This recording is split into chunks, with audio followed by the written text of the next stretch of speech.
Hello, welcome to India Business Hour. I'm Parikshit Luthra. Here are the headlines we are tracking this evening.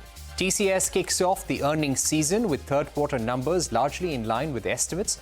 Dollar revenue declines by nearly 2%. Margins are on target. Deal wins cross $10 billion. Company promises more campus hiring this year, even as net headcount declines sequentially.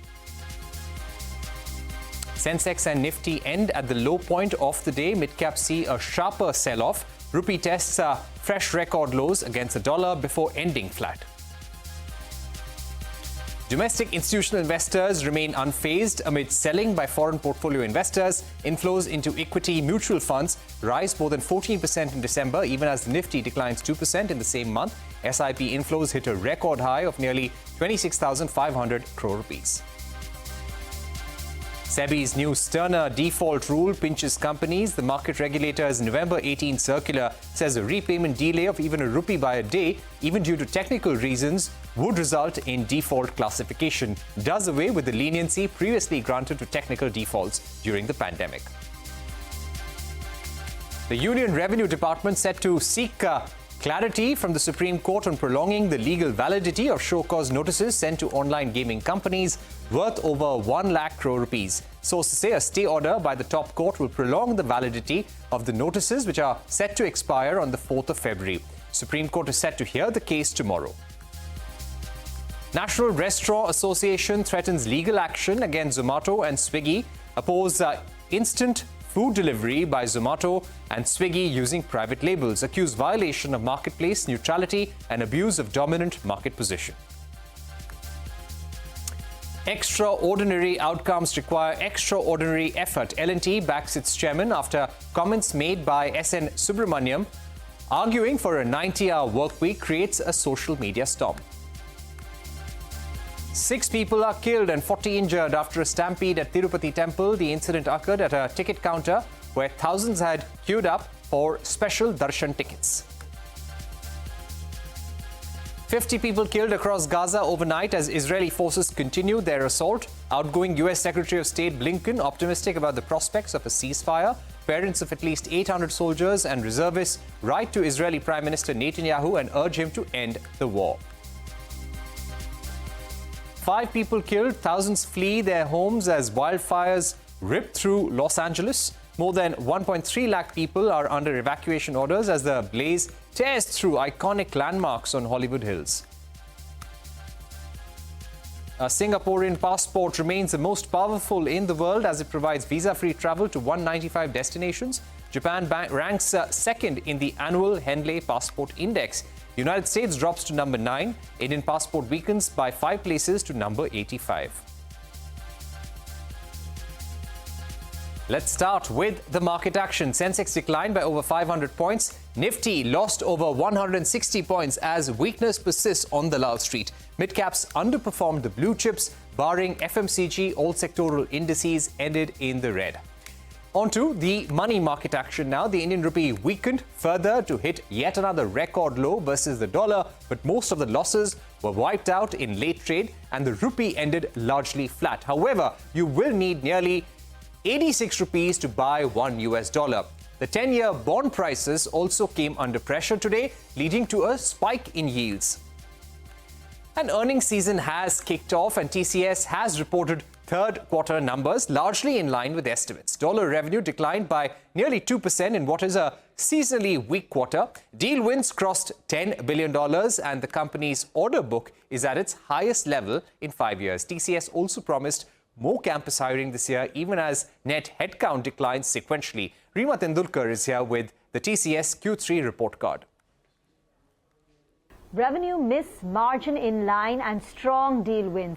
That's the summary of TCS's Q3 numbers. The company's top-line dollar revenue growth has declined by 1.7% on a quarter-on-quarter basis, lower than street expectations of a 0.6% decline. Constant currency revenue growth was absolutely flat. This was an account of furloughs that we've seen, which typically happens in Q3, and plus there was some client-specific issues which impacted them in Q2 in life sciences and healthcare, and that persisted even in Q3. Margin performance was healthy. The company's margins expanded by 40 basis points to 24.5%, and that led to a 4% increase in the company's profitability. The key positive was the deal wins. Deal wins for the company was hovering between $8 to $9 billion, but this quarter, and it's a seasonally weak quarter, deal wins shot up to $10.2 billion, expanding by nearly 25% on a quarter-on-quarter basis. In North America, deal wins particularly was strong, and they went up 40% on a year-on-year basis. Attrition was at 13%. The net headcount after declined by a little more than 5,000 employees on a sequential basis, and this comes after 2 strong quarters of a headcount addition. There is a normal dividend of 10 rupees and a special dividend of 66 rupees. But while the numbers were muted, at least on the top line, the management commentary was far more upbeat. They're talking about discretionary spending reviving in verticals, which makes them optimistic going into the next year, particularly in BFSI and retail. So the management commentary is fairly optimistic. The quarters were lackluster. I mean, the quarter performance was lackluster, but the management a little more optimistic than before. We had negative sequential growth in all geographies, all major geographies, and to some extent that had a seasonality, and we've been calling out the trends in Q3, most of Q3 were showing a softness in discretionary demand. So both these contributed to the negative sequential growth in all major markets. But the point that we wanted to emphasize here is the TCV going up after 2 quarters, and TCV going up in North America, going up in BFSI, CBG. All of them portend well for our, at least gives us a confidence on medium term. There's no direct, linear correlation with the growth and headcount. And as you know that we have added net 11,000 people in the Q1 and Q2. We also basically on track to get our campus hiring on track of 40,000 people in this year. And so the point is, headcount wise, this is something which is a result of many things, including what Samir said, productivity, utilization and pyramid, and the number is what it is. Domestic investors' appetite for equity-based mutual funds remained intact in December despite market volatility. Inflows into equity mutual funds rose 15% last month despite a 2% drop in the benchmark Nifty 50 index. Indian stock funds have now seen net inflows for the 46th consecutive month. Surabhi Upadhyay is here with more. Equity investors have really kept the faith in mutual funds, and even as the market has been consolidating and many stocks have been correcting, the money still keeps coming in. In fact, month on month, the equity inflow has risen by almost 15%. It's come in at a staggering figure of 41,136 crore rupees. And as much as experts say that, this is going to be a year of large caps, investors are making a beeline for mid and small cap funds. Look at the kind of money they're drawing in, almost 5,000 crores, 5,100 crores in mid cap funds, 4,700 crores nearly in small cap funds. Contrast this with just about 2,000 crores that have flown into large caps. So small and mid caps still get top billing. The other very interesting trend is NFOs once again. We've got 33 NFOs in December. Many of them are actually sectoral and thematic funds, and together they've pulled in about 13,600 crores, which is also why that sectoral category, that's again swollen in December. Sectoral funds have pulled in over 15,000 crores, in fact 15,330 to be more precise. Hybrids as a category is very, very steady. Both balanced advantage funds and multi-asset allocation funds have both been getting very steady inflows, about 1,500 in BAF and about 2,500 crores in the multi-asset allocation category. So overall, hybrids are doing okay. The total AUM for the industry has dipped a little bit to just under 67 lakh crores. That's because of the outflows in debt funds. And finally, we've just got the SIP details as well. That number is absolutely staggering. SIPs have pulled in about 26,400 crores in the month of December. So there you have it, the equity story intact, and investors are absolutely unfazed with the market correction, time-wise or price-wise. And 2025 will be a year of consolidation for the Indian markets. That is the word coming in from CLSA. Speaking to CNBC TV18, the brokerage firm's India strategist Vikas Jain said he's expecting earnings growth of 13 to 14% in FY25. The brokerage is also betting on FMCG stocks over industrials this year as it anticipates a tilt in government policy towards welfareism. Further downgrades can be a bit problematic in terms of expectations of Nifty returns. We are at 12 to 13% of credit growth. The earnings number that consensus is baking in for FY26 is Nifty earnings growth is about 16%. We'd be a slightly lower than that. I would say that not gunning for big returns, single-digit returns will be, if we scrape through with that, we'll be very happy with that. I think, we've had a great run. This could be that year of consolidation following which started in October. That might very well continue. SEBI's stricter default rules have begun hurting companies. The market regulator's November 18th circular has stated that any repayment delay of even a rupee by a day, regardless of the reason, will result in default classification. The circular has also done away with the leniency previously granted to technical defaults during the pandemic. Ritu Singh joins us with the latest. Well, SEBI's strict default rules, where even a one-day delay of 1 rupee to any investor counts as a default and triggers a rating downgrade, are proving to be quite challenging for corporate India. And the recent Axis Finance case only goes on to highlight how even minor delays can lead to big consequences. This Monday, we saw India Ratings downgrade Axis Finance's rating to default because of a one-day delay in repaying 6 crore rupees on a banking facility. The company had instructed its bank to pay the lender on the due date of 30th of December, but operational issues delayed the payment until the 31st of December. Now, although the rating was restored later, the temporary downgrade has raised quite a stir. In another instance, an NBFC called Kanak Durga Finance was downgraded to D by CARE Ratings in November and then simultaneously upgraded. Why? Because of a delay in processing a payment of just 841 rupees to one out of its 251 investors. And in this case, the delay was because of incorrect details provided by the investor. Now, all of these events really stem from SEBI's November 18th circular that leaves no room for leniency. Now, while this 1 rupee one-day default rule has been in place for 7-8 years, the regulator had provided some leniency during the pandemic and allowed rating agencies to recognize technical defaults without actual downgrades for events which were outside their control. But the November 18th circular scraps the entire concept of technical defaults, requiring rating agencies to act on every delay, even if operational or technical. Now, while there is the relaxation of a simultaneous downgrade and upgrade, which SEBI has provided to rating agencies if the issuer deposits the payment in an escrow account and shows genuine intent to pay, even these momentary downgrades can cause reputational damage. The rating volatility can even cause stock price volatility. And for funds that are holding the downgraded debt, the knock-on effect is a hit to NAVs and investor returns. So SEBI's goal is transparency, but it is turning out to be a tricky situation for companies. Finance Ministry bringing in some major changes ahead of the upcoming union budget. Tuin Kantapande, who is currently the Finance Secretary, has been given additional charge of revenue. The post fell vacant after former Revenue Secretary Sanjay Malhotra was appointed as the RBI Governor. Arunish Chawla will be the man in charge of disinvestment. He has been appointed as the DPERM Secretary. Chawla will also hold additional charges as Secretary at the Department of Public Enterprises and the Ministry of Culture as well. Now to a CNBC TV 18 exclusive. The Union Revenue Department is set to seek some clarity from the Supreme Court over prolonging the legal validity of show-cause notices sent to online gaming companies. These notices are worth over 1 lakh crore rupees. Sources say a stay order by the top court will prolong the validity of the notices, which are set to expire on the 4th of February. Supreme Court is set to hear the case tomorrow. Madhya Pradesh High Court has lifted a stay order on the annual general meeting of Religare Enterprises last month.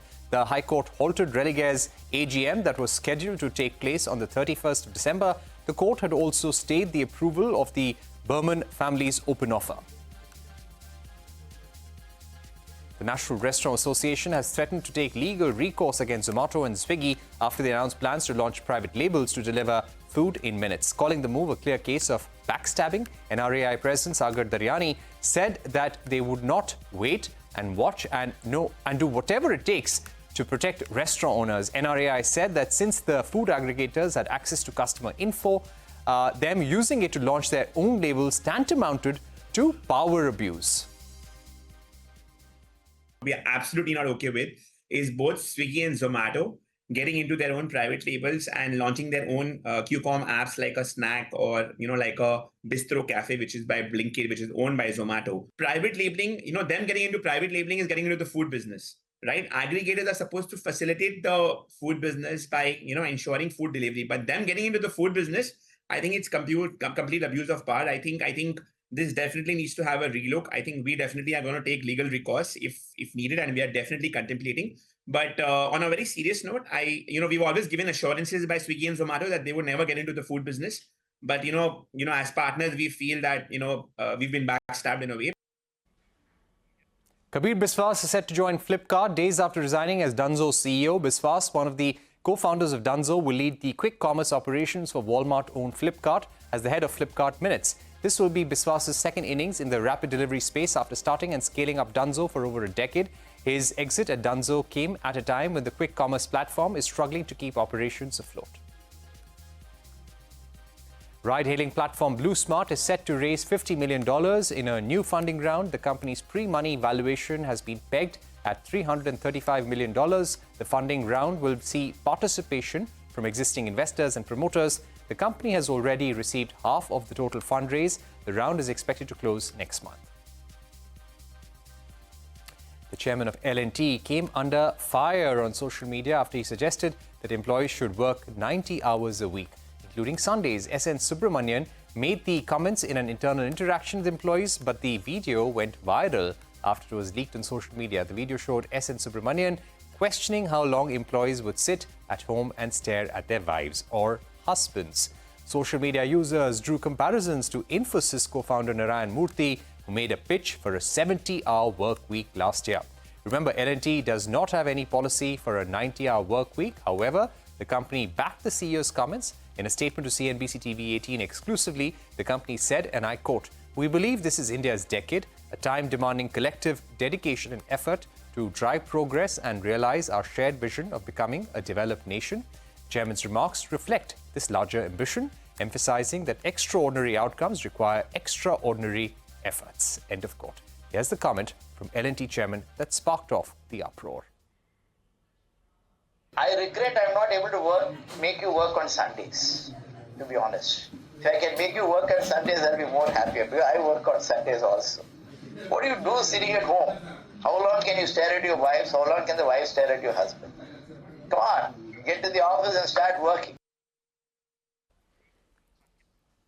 All right, moving on, Mercedes-Benz has kicked off 2025 with two additions to its EV portfolio. It has launched the EQS 450 5-seat variant in the Indian market at a starting price of 1 crore 28 lakhs ex-showroom. This is the first time that the automaker will assemble the electric SUV out of the United States. The luxury car maker also launched its electric G-Wagon, priced at 3 crore rupees ex-showroom. The G580 boasts of 3 electric motors, and it can accelerate from 0 to 100 in 4.7 seconds. Mercedes-Benz is anticipating a bumper 2025 with 8 car launches. We have almost doubled the share in electric, 94% growth, leading the electric car market as well. So I think a lot of positive results with a lot of these cars. 25 should also be a great year because all the ingredients are there. We have a lot of customer interest. We are planning 8 new car launches in 2025. Plus we are expanding our dealer network as well. You know, dealers are investing close to 450 crores in the next 2 years' time to expand, go closer to customer. And coming up on India Business Hour, Singaporean passport remains the most powerful in the world as it provides visa-free travel to 195 destinations. We get you the list of powerful passports on the other side. And you can also catch all CNBC TV 18's news and updates on Facebook, X, Threads, Instagram and JioCinema.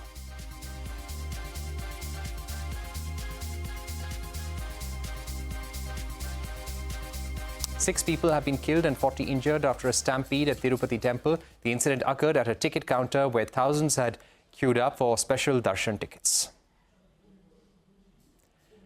And efforts are on for the 4th day to rescue trapped workers in a coal mine in Assam. The National Disaster Response Force has deployed pumps to drain out water from the site. Police officials have said that one body has been recovered from the tunnel shaft. A joint rescue operation is being conducted by the Indian Army, Assam Rifles and the National Disaster Relief Teams. 8 people have been trapped inside the tunnel since the 6th of January. India's Foreign Secretary Vikram Misri met Taliban's Foreign Minister Amir Khan Muttaqi in Dubai. This is the first high-level engagement between the two nations after the Taliban takeover in Afghanistan. No nation, including India, has officially recognized the Taliban administration in Afghanistan yet. As per the MEA, India is committed to providing humanitarian and developmental assistance to the Afghan people. Both sides also agreed to promote trade and commerce through the Chabahar port. Taliban's Foreign Office referred to India as a significant regional and economic partner. Prime Minister Modi said that the future lies in the teachings of Buddha and not wars. Speaking at the 18th Pravasi Bharatiya Divas in Odisha, PM Modi said that the world must take the path of peace and not violence. Prime Minister also flagged off the Pravasi Bharatiya Express, a special tourist train, at the event today. And staying with international news, Israeli military has killed at least 50 Palestinians across Gaza. Officials have warned that hospitals in the enclave are facing dire fuel shortages. Forces have also continued to conduct raids across the West Bank, arresting several people. U.S. Secretary of State Antony Blinken has expressed optimism about the prospects of a ceasefire and captives release deal in Gaza. The United States has announced $500 million in military aid for Ukraine at the Ukraine Defense Contact Group meeting in Germany. The group comprises 50 allies who meet every few months to help Ukraine in its defense against Russia. This is expected to be the Biden administration's last defense tranche for Ukraine. The United Nations has said that more than 12,300 civilians have been killed in the Ukraine war in nearly 3 years. Yesterday, a Russian missile attack killed 13 people and injured more than 100. Over 120 people have died after multiple earthquakes rocked Tibet earlier this week. Thousands of homes have been destroyed and more than 400 survivors were trapped under rubble to ensure sub-zero temperatures in the region. Chinese officials have said that over 30,000 residents have been relocated. Search and rescue operations are still underway. 5 people killed, thousands flee their homes as wildfires rip through Los Angeles. More than 1.3 lakh people are under evacuation orders as the blaze tears through iconic landmarks on Hollywood Hills. Celebrities, including the likes of Paris Hilton, actors Billy Crystal and Adam Brody, have lost their homes to the wildfire. Here's a report. Raging wildfires surrounding Los Angeles spread to the Hollywood Hills Wednesday, with helicopters racing to douse the flames with water drops. It raised the number of major wildfires in Los Angeles County to 6 by Wednesday evening. From space, the conflagration could be seen gripping the city in a glowing red pincer. The earlier fires have already caused several deaths and destroyed hundreds of homes, while strong winds have hampered firefighting efforts and intensified the flames, which have burned uncontrollably since they erupted on Tuesday. Over 100,000 people have been evacuated, while state officials said 4 of the blazes were at 0% containment as night fell Wednesday. This firestorm is the big one. LA Mayor Karen Bass had returned to the city after cutting short an official trip to Ghana. I can also report that finally air operations have resumed, and that is a big deal, but it is up to the winds as to how long the air support can continue. The Palisades fire had already consumed over 15,000 acres in the upscale area west of LA, home to many celebrities and musicians. Officials said some fire hydrants had run dry there, hobbling firefighters. To the east, the Eaton fire in the foothills of the San Gabriel Mountains claimed about 10,000 acres. They struck at an especially vulnerable time for Southern California, which has not seen significant rainfall for months. Dry desert air from the east also fanned the flames while blowing over the hilltops and down through the canyons. Scientists say it's all come well outside the traditional wildfire season. They mark the latest in weather extremes, likely to escalate as global temperatures continue to climb. A Singaporean passport remains the most powerful in the world as it provides visa-free travel to 195 destinations. Japan ranks second in the annual Henley Passport Index. United States drops to number 9. Indian passport weakens by 5 places to number 85. Arundhati Ramanan joins us now with the list. That's right. Singapore has retained the top spot as the world's most powerful passport. According to the Henley Passport Index, holders of the Singapore passports enjoy visa-free access to 195 countries out of 227 destinations around the world. In second position is the Japanese passport, which can open the doors to 193 destinations. Japan has moved up after it regained visa-free access to neighboring China for the first time since the COVID-19 lockdown. The EU member states of France, Germany, Italy and Spain are at number 3 along with Finland and South Korea with access to 192 destinations with no prior visa needed. So what about India? Well, India has dropped 5 places to be ranked at 85 over the nearly 2 decades. India's ranking has experienced notable fluctuations. It reached its highest rank of 71 in 2006 and has seen several years of decline, particularly between 2015 and 2021. Last year, India moved up to the 80th rank, but it has fallen back down to 85 in 2025. Noticeably, absent from the top 5 is the US passport, which now sits in the 9th position, a significant drop from its traditional 1st and 2nd ranking from a decade ago. In contrast, China has actually risen from a lowly 94th in 2015 to 60th in 2025, largely after removing several pandemic restrictions. Now to the least powerful passports, Pakistan, Yemen, Iraq, Syria and Afghanistan are at the bottom of these rankings. And in terms of openness to other nations, Singapore allows visa-free entry to citizens from 164 countries. Pakistan allows visa-free access to 64 nations. China extends the same courtesy to 58 nations, but India allows visa-free access to just 5 countries. That's Bhutan, Nepal, Maldives, Mauritius, and Seychelles. All right, thanks, Arundhati, for joining us. The Global Passport Index and how Singapore tops the list and why. With that, it's a wrap on this edition of India Business Hour. Thank you for watching. The news continues right here on CNBC TV 18.